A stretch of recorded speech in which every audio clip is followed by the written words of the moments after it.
നിലമ്പൂർ ഉപതെരഞ്ഞെടുപ്പ് വരികയാണ്. പക്ഷേ അവിടെ ഇപ്പോൾ കോൺഗ്രസ് എൽ ഡി എഫ് എന്നുള്ള പോരാട്ടത്തിനപ്പുറം, കോൺഗ്രസ് സി പി എം എന്നുള്ള ഒരു പോരാട്ടത്തിനപ്പുറം P V Anvar U D F എന്നൊരു പോരാട്ടത്തിലേക്ക് കടക്കുന്നു.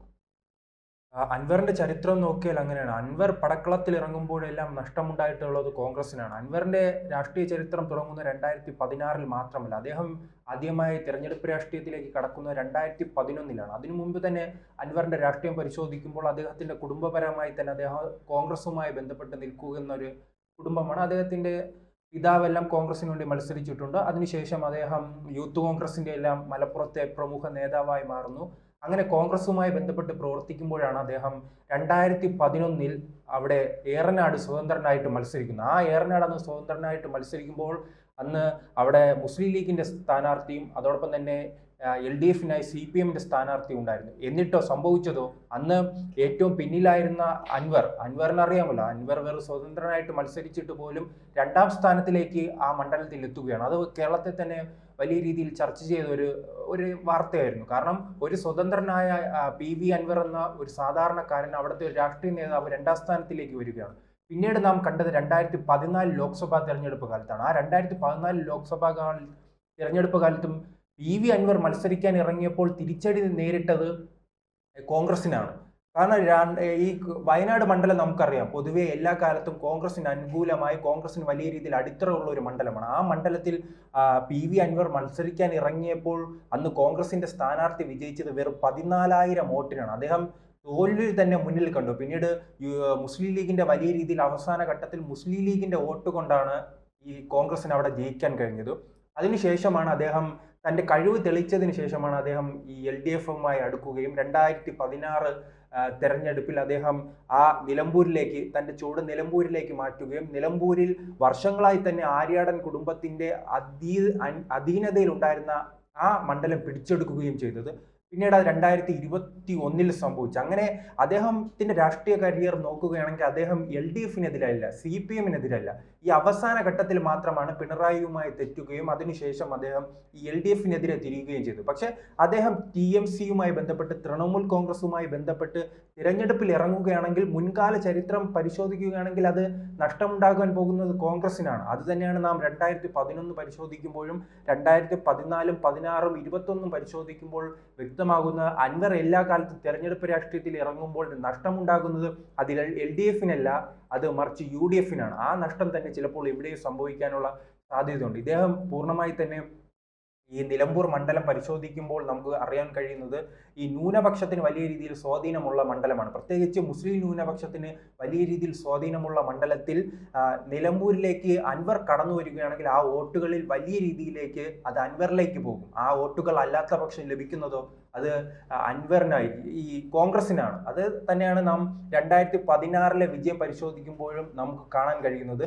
എല്ലാ കാലത്തും കോൺഗ്രസിന് ലഭിച്ചുകൊണ്ടിരുന്ന ആ ന്യൂനപക്ഷത്തിന്റെ വോട്ട് അൻവറിലേക്ക് മാറിയപ്പോഴാണ് അവിടെ അൻവറിന് വിജയം സാധ്യമാകുന്നത്. അത് തന്നെയായിരിക്കും ചിലപ്പോൾ ഇപ്പോൾ സംഭവിക്കാൻ പോകുന്നത്. ചിലപ്പോൾ അൻവറിന് വിജയിക്കാൻ കഴിയില്ലായിരിക്കും, പക്ഷേ UDFനെ പരാജയപ്പെടുത്താൻ കഴിയും. അൻവർ വലിയ പ്രതീക്ഷയോടുകൂടി തന്നെയാണ് അന്ന് ഈ LDF വിട്ടിറങ്ങുന്നത്. LDFനെ പരാജയപ്പെടുത്താൻ UDFന്റെ പാളയത്തിലേക്ക് പോയി താൻ ആവശ്യപ്പെടുന്ന ജോയ് എന്ന സ്ഥാനാർത്ഥിയെ മുൻനിർത്തി ആ രീതിയിൽ മത്സരിക്കുകയാണെങ്കിൽ തനിക്ക് വിജയം കൊയ്യാമെന്നും പിണറായിസത്തിനെതിരെ തന്റെ വിജയം ഉറപ്പിക്കാമെന്നും എല്ലാം കരുതിയിരുന്നു. അതിനുശേഷം അദ്ദേഹം ഏതെങ്കിലും പാർട്ടി രൂപീകരിച്ച് വരുന്ന 2026 നിയമസഭാ തെരഞ്ഞെടുപ്പിൽ മലപ്പുറത്തെ ഏതെങ്കിലും മണ്ഡലത്തിൽ നിന്നും ജയിക്കാമെന്ന പ്രതീക്ഷയുണ്ട്. അതുകൊണ്ട് തന്നെയാണ് അദ്ദേഹം മുസ്ലിം ലീഗുമായി വലിയ രീതിയിൽ ചങ്ങാത്തം കൂടുകയും ചെയ്തത്. കാരണം ഈ മലപ്പുറത്ത് വലിയ രീതിയിൽ സ്വാധീനം മുസ്ലിം ലീഗിനാണല്ലോ. അപ്പോൾ മുസ്ലിം ലീഗിന്റെ ഏതെങ്കിലും, അദ്ദേഹം ഞാൻ മുൻപ് സൂചിപ്പിച്ചതുപോലെ തന്നെ 2011 മത്സരിച്ച ഏറനാട് മണ്ഡലത്തിലേക്കോ അതോടൊപ്പം തന്നെ മറ്റു മണ്ഡലങ്ങളിലേക്കോ അദ്ദേഹത്തിന് മാറിയിരുന്നെങ്കിൽ അവിടെ വിജയിക്കാവുന്ന ഒരു അവസ്ഥയുണ്ട്. പക്ഷെ ഇപ്പോൾ കോൺഗ്രസ് എന്തായാലും ആര്യാടൻ ഷൗക്കത്തിന് വേണ്ടി രംഗത്തിറങ്ങിയിരിക്കുന്ന അതിലും വലിയ പ്രതിസന്ധി ഉണ്ട്. കാരണം അവർ നോക്കുന്നത് പ്രധാനമായി പാലക്കാട് ഉപതെരഞ്ഞെടുപ്പാണ് കോൺഗ്രസിന് ഇത്തരം ഒരു പ്രതിസന്ധിയിലേക്ക് മാറ്റിയത്. കാരണം സരിൻ അവിടെ സീറ്റ് ചോദിക്കുകയും അദ്ദേഹം സീറ്റ് നൽകാത്ത പക്ഷത്തിൽ അദ്ദേഹം LDFലേക്ക് പോകുന്ന ഒരു ചരിത്രമുണ്ടല്ലോ. അതുപോലെ ആര്യാടൻ ഷൗക്കത്തിന് സീറ്റ് നൽകിയില്ലെങ്കിൽ അദ്ദേഹം LDFലേക്ക് പോകാനായിരുന്നു സാധ്യത. അങ്ങനെ പോകുകയാണെങ്കിൽ വലിയ തിരിച്ചടിയാണ്. ഇപ്പോൾ സരിൻ ഒരു യുവ നേതാവാണ്, അദ്ദേഹം പിന്നീട് പാർട്ടിയിലേക്ക് കടന്നു വരികയാണ്. അതോടൊപ്പം തന്നെ അങ്ങനെ വലിയ രാഷ്ട്രീയ പാരമ്പര്യമൊന്നും ഇല്ലാത്തൊരു നേതാവാണ് സരിൻ. അതുകൊണ്ട് സരിൻ പോകുന്നെങ്കിൽ പോട്ടെ എന്ന് കരുതാം. കോൺഗ്രസിന്. പക്ഷേ അദ്ദേഹം ആ മണ്ഡലത്തിൽ LDFനെ സംബന്ധിച്ചിടത്തോളം സരിനൊരു വിജയമാണ്. BJPക്ക് വോട്ട് കുറഞ്ഞപ്പോൾ അവിടെ സരിന് വോട്ട് വർദ്ധിക്കുകയാണ് ചെയ്തത്. 2021 തെരഞ്ഞെടുപ്പ് വെച്ച് നാം താരതമ്യം ചെയ്യുമ്പോൾ സരിന് 2000-ലധികം വോട്ട് അവിടെ വർദ്ധിക്കുകയാണ് ചെയ്തത്. അപ്പോൾ അതിന് സമാനമായ ഒരു സാഹചര്യം തന്നെ ഈ നിലമ്പൂരിൽ ഉണ്ടാവുകയാണെങ്കിൽ ആര്യാടൻ ഷൗക്കത്തിന് വിജയിക്കുക തന്നെ ചെയ്യാമായിരുന്നു LDF സ്ഥാനാർത്ഥിയായി നിന്ന്. പക്ഷേ അതിൽ നിന്നും അങ്ങനെ ഒരു ഭയപ്പാടുള്ളത് കൊണ്ടാണ് VS ജോയിയെ മാറ്റി ഈ ആര്യാടൻ ഷൗക്കത്തിനെ സ്ഥാനാർത്ഥിയാക്കിയത്. പക്ഷേ 2016 PV അൻവർ അവിടെ വിജയിച്ചു കയറുന്നത് ഈ ആര്യാടൻ ഷൗക്കത്തിനെ പരാജയപ്പെടുത്തിക്കൊണ്ടാണ്. അങ്ങനെ ഒരു പരാജയപ്പെട്ട സ്ഥാനാർത്ഥി കൂടിയാണ് ഈ ആര്യാടൻ ഷൗക്കത്ത് എന്ന് നാം ഓർക്കേണ്ടിയിരിക്കുന്നു. 2016 തെരഞ്ഞെടുപ്പിൽ വലിയ തരംഗം നിൽക്കുന്ന ഒരു തെരഞ്ഞെടുപ്പ് കൂടിയാണ്. ആര്യാടൻ മുഹമ്മദിന്റെ മരണത്തിന് ശേഷം അവിടെ ഒരു വലിയ തരംഗം നിലനിൽക്കുന്ന ഒരു തെരഞ്ഞെടുപ്പിലായിരുന്നു ദയനീയമായി തന്നെ അദ്ദേഹം പരാജയപ്പെടുന്ന ഒരു സ്ഥിതി ഉണ്ടായത്.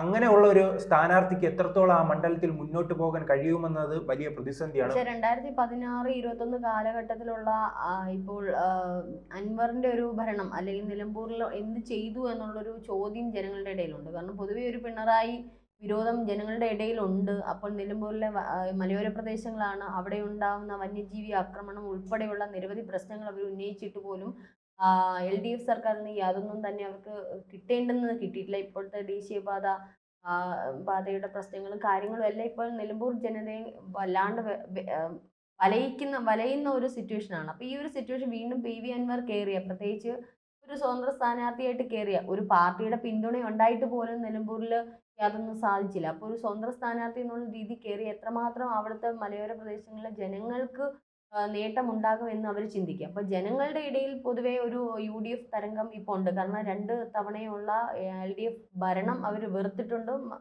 അവരെ ബുദ്ധിമുട്ടിക്കുന്നുണ്ട്. അപ്പോൾ തീർച്ചയായിട്ടും ഒരു UDF തരംഗം അവിടെ ഉള്ളതുകൊണ്ട് അൻവറിന് അത്രത്തോളം അതൊരു വിജയ സാധ്യതയാവാൻ സാധ്യത.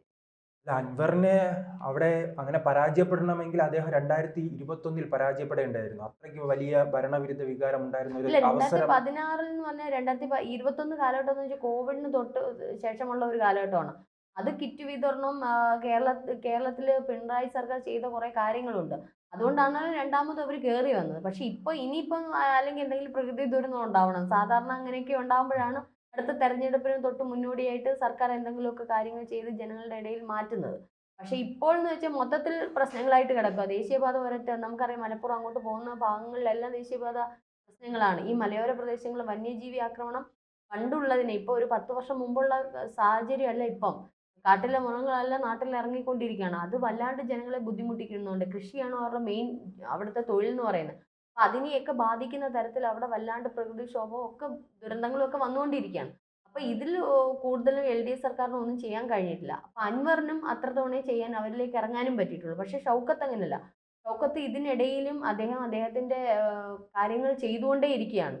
ഷൗക്കത്ത് ഇതിന് അടിക്കൂടെ തന്നെ അടുത്ത തവണ മത്സരിക്കണം എന്നുള്ള രീതിയിൽ തന്നെ ഷൗക്കത്ത് ജനങ്ങളുടെ ഇടയിലേക്ക് ഇറങ്ങിച്ചെന്ന് പല കാര്യങ്ങളും ചെയ്യുന്നുണ്ട്, അൻവറിന് കൂടെ തന്നെ. അപ്പോൾ ജനങ്ങളുടെ ഒരു പിന്തുണ പൊതുവേ ഷൗക്കത്തിനുണ്ട്. കാരണം ആര്യാടൻ മുഹമ്മദിന്റെ മകൻ എന്നുള്ള ഒരു പരിഗണന കൂടാതെ തന്നെ ഷൗക്കത്തിന്റെ ചില പ്രവർത്തന മേഖല അത്തരത്തിൽ ഒരു സ്വാധീനം ഷൗക്കത്തിനുണ്ട്. അപ്പോൾ അൻവറിന് ഒരു വിജയ സാധ്യത വരും.